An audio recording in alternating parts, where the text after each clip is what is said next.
Hi, I'm Tori, and I am a doctor of physical therapy who specializes in pelvic dysfunction, which means I treat things that can go wrong around the pelvis, and this includes diagnoses like dysmenorrhea, otherwise known as painful periods. Today, I am excited and honored to be able to create a requested video where I walk you through my 3 favorite yoga poses to use to improve period pain. Now, I am not a trained or certified yoga instructor, so please do forgive my inflexibility moving forward. However, I do love to incorporate yoga into my practice, and the 3 poses that we are going to walk through in real time today have actually been studied in a randomized clinical trial, and the results of that study demonstrate that these 3 poses not only significantly improve period pain, but also significantly decrease the duration of that pain. Before we begin, I do want to share that while I have seen these yoga poses help to decrease menstrual pain when practiced leading up to and during menstruation, in fact, in the study that we just reviewed together, the subjects were instructed to practice these yoga poses during the luteal phase of their cycle, which is the time during the cycle right after ovulation but before menstruation. I've also seen clinically that incorporating these 3 poses into a regular yoga practice or practicing these 3 poses regularly throughout the month actually helps to decrease menstrual pain even more so than only practicing them leading up to or during menstruation. And I believe the same to be true for implementing a regular walking program throughout the month as well. That said, please do check the description below for timestamps as well as links to any studies or resources mentioned today. And without further ado, let's begin. So, the 3 poses that we are going to practice in real time together today are cat-cow, cobra, and fish. All you need to do this with me is a supportive surface, somewhere where you can rest into and relax into your body weight, and then 2 kinds of supports. If you're comfortable using 2 yoga blocks, that's great. Otherwise, you could use 2 rolled up blankets, you could use 2 pillows. I've got a rolled up blanket and a pillow for my 2 supports today.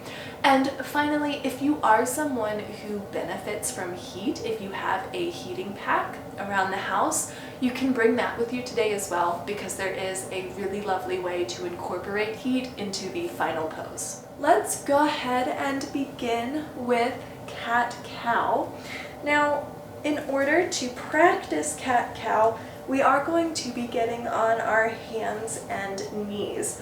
So if you're on a surface that's a little too hard on your knees, you could consider using one of your supports. If you have a rolled up blanket, you could place that blanket underneath your knees. And another option is actually to double up your yoga mat. So I'll show you what I mean here.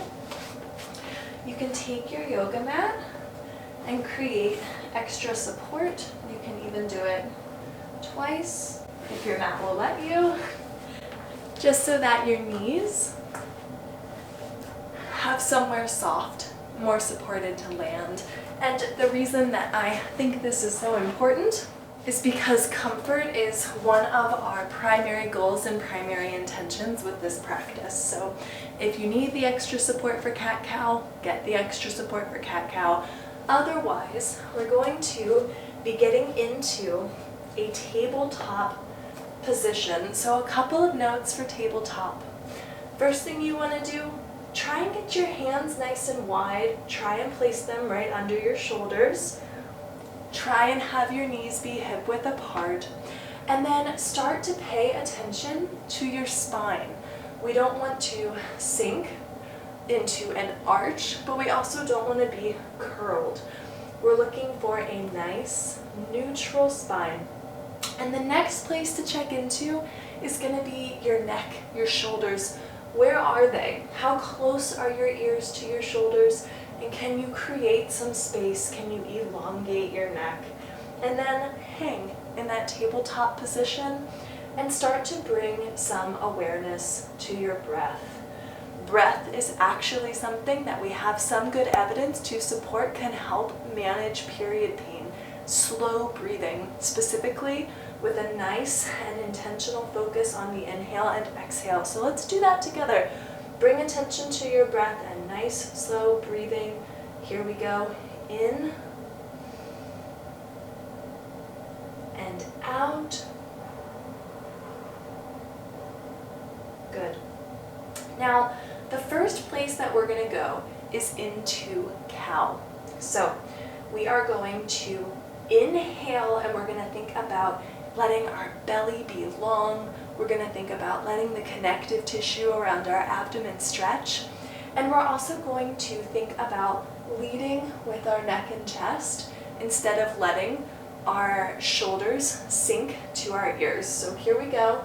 Inhale, belly long. Leading with that neck and chest. Good. Hang here. Check in with your belly, your connective tissue, your abdomen. Check in with your shoulders. How close to your ears are they? Can you lead with your neck and chest? And then when you're ready, you're going to exhale and start to curl your tailbone, okay? Exhale and good. And really do push up through your hands, but again, don't let your shoulders meet your ears. You're gonna push up through your hands, and you're really gonna feel that stretch in the connective tissue in your back. Let your low back stretch, let your mid back stretch. And then when you're ready, again on the inhale, we're gonna do belly long into cow.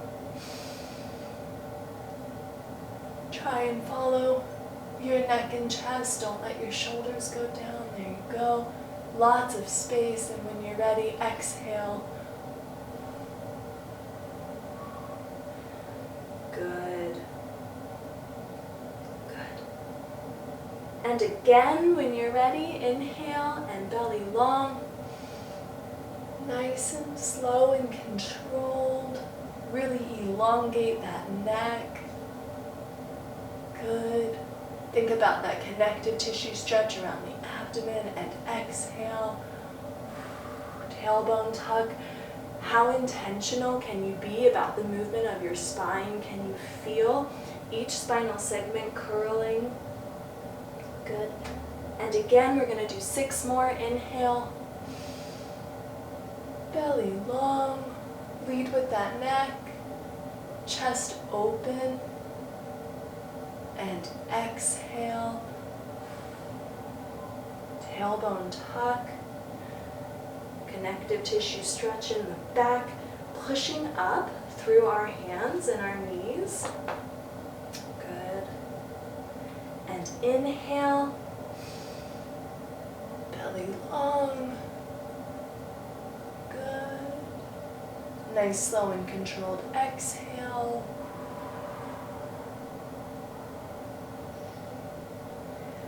Excellent. I think we have 3 more. Here we go. And inhale.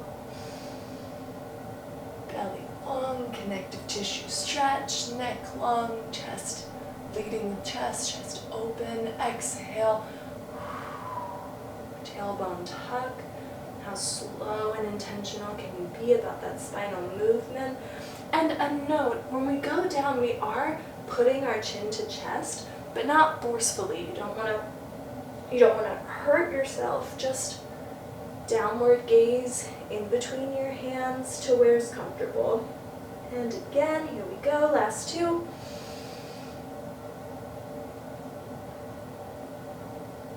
Don't let those shoulders tuck, and exhale. Nice, slow and controlled breathing. Last 1, inhale. Lead with the neck, open the chest, belly long, and exhale, tailbone tuck. connective tissue back stretch, pushing through the hands but not curling into the shoulders.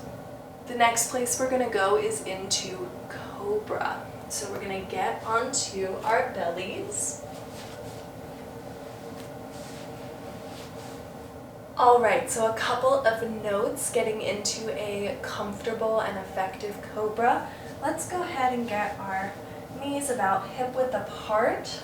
We're going to put our palms down. Try and get those elbows below the shoulders. Now, if you notice, my shoulders are very forward.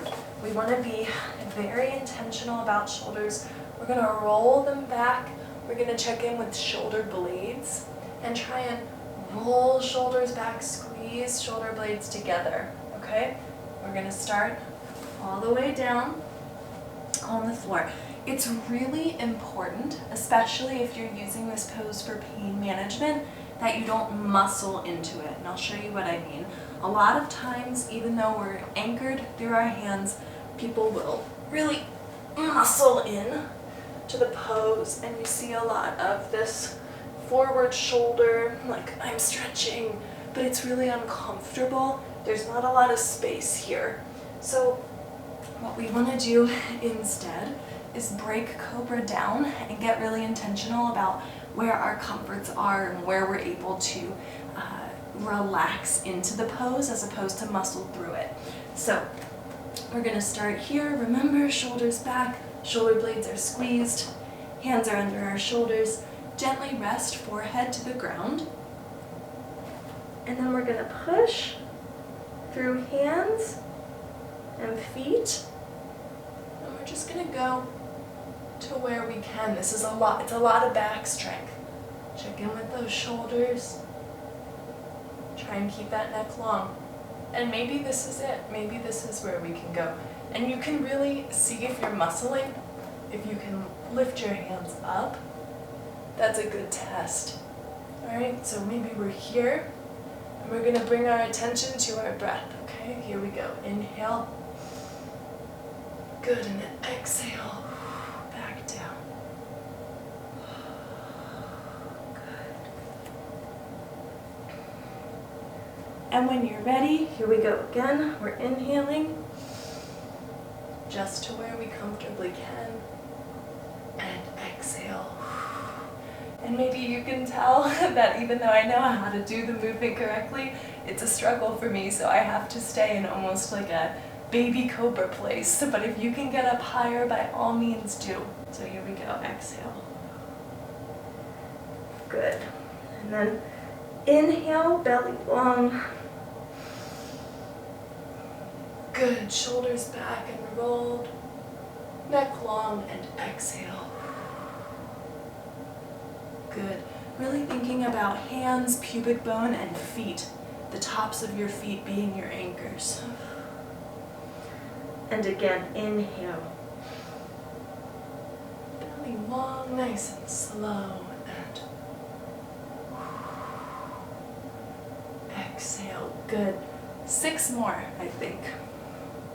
Here we go. Inhale, belly long.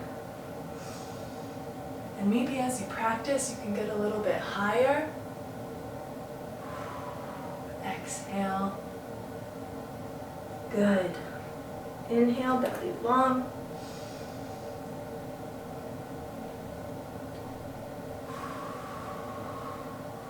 Good job. Inhale. Check in with those shoulders, roll them flat back, shoulder blades together.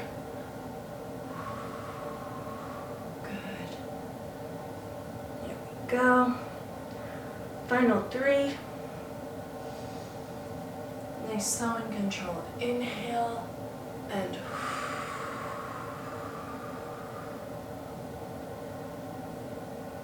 2.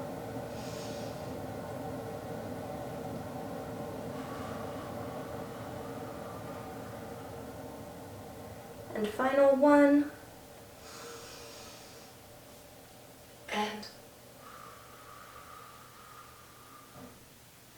whew.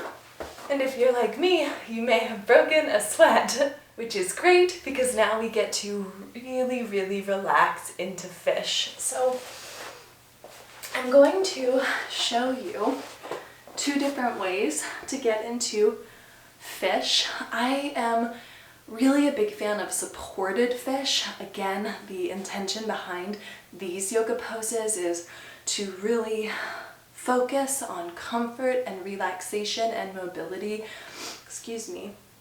and less to strain and muscle through the poses. So I'm going to show you 2 different ways to support yourself in fish. First way, we're going to need a single support. So if you have a pillow or a blanket or a yoga block, what I'm going to have you do is double up the pillow, double up the blanket, and you're going to place it, aim for it to be right at your mid-back. Think about if you're wearing a sports bra, a regular bra, think about where that line would be. If you're not wearing a bra, I'm sure you can guess what I mean when I say that. So here we go. And right where the sports bra would be. Perfect. All right. So this is option 1 for fish. Now with our legs, I like to do a butterfly, but you can also do extended legs as an option. So I'm a fan of butterfly though, even though I'm hitting the wall a little bit. And then with our arms, we can go out to our sides just like this. And now with our heads, we are technically supposed to be more on our crown. So the position really should look more like this to really encourage neck to open, to really encourage that open chest. We're trying to create a lot of space through this region. So this is one option for fish, but that can be really uncomfortable depending on how much mobility and stretch you have available to you in your neck and chest. And so I like to put a support underneath of the head. So if you have a rolled up blanket, that will do the trick. You can grab a pillow. If you have a block, you can put it long ways under here to get more of a stretch, but for the head, and just rest it on its side. So here we go. Oh, yeah. Like I said, all about comfort and just, yeah, I think that's significantly more comfortable. So this is what I like for supported fish. Give myself a little bit of that neck stretch, but I'm not straining. My hands are falling to my sides. I like a butterfly, but if you want, you can do extended legs. And then if you have access to heat, this is where you get to add it. This is a great place to put heat right on the abdomen, okay? So we're here, we're getting comfortable, and what we're gonna do is really practice that slow, intentional breathing, okay? So the breath is intimately connected with the pelvic floor, and it's a little counterintuitive, but it's actually on the inhale where the pelvic floor is encouraged to relax or elongate, and it's on the exhale where we get a little bit more encouragement into a more contracted or shortened state. And if you think about it, your lungs live on top of your diaphragm, so when you inhale and your lungs fill with air, your diaphragm moves down, you get increased abdominal pressure, and your pelvic floor has to respond by elongating or moving down. And then the opposite is true when you exhale. The lungs, they don't collapse, but the lungs don't have as much air in them. You get decreased pressure here. The abdominal pressure goes down, the pelvic floor comes up. So with that in mind, let's get into that nice, comfortable, supported fish. First thing we're gonna do is just check in with head, neck, and shoulders. What are they up to? Is there any tension? Can we let them relax as much as possible? We're gonna move down into the abdomen, paying close attention to the lower abdomen. Is that holding any tension? If it is, can we let that go? Circling around, what's going on in the spine? Can we let the spine sink and melt and really just exhale into that support? What about the glutes? Are the glutes tense? Are they holding anything?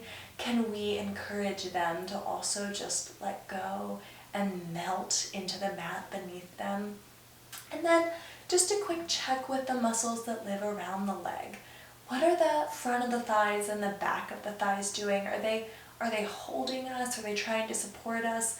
If they are, can we thank them and then just let them relax and melt? And then last place to go, into the calves and into the feet. Just a quick scan. What are they doing? Are they holding tension? And if they are, can we thank them for their help, but also tell them, hey, I'm good. Time to let go. And we're going to end here with 10 breaths, and we're going to try and bias our breath into our belly. So if you need to, you can put one hand on your belly and one hand on your chest, and try to bias your inhale into the hand into your belly, just like this. Inhale, belly big. Exhale. Good. And if you are able to make that connection without putting your hands here, all the better. You can hang back here. And again, inhale, belly big, belly hard. Good. And effortless exhale. I guess I should follow my own advice and open up my neck. 8 more when you're ready. Inhale, belly big. And exhale effortlessly. Nice and slow. And again, inhale. Good. And exhale. Nice, slow, and controlled. Let's do 6 more, I think. When you're ready, inhale, belly big, belly hard. Check in with the shoulders. Don't let them help you. And exhale. Good. And again, when you're ready. And exhale. Good, nice, slow and controlled. Exhale. Inhale, belly big, belly hard. Effortless exhale.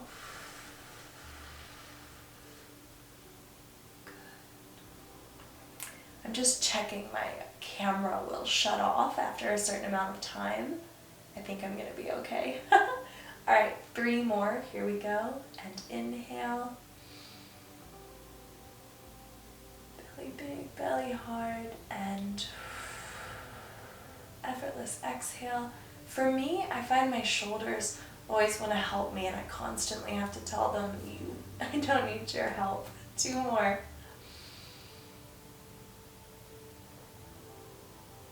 And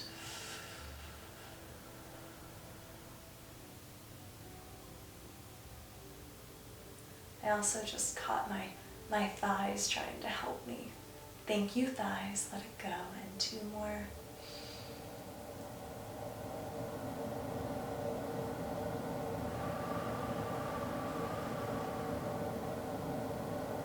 And final breath.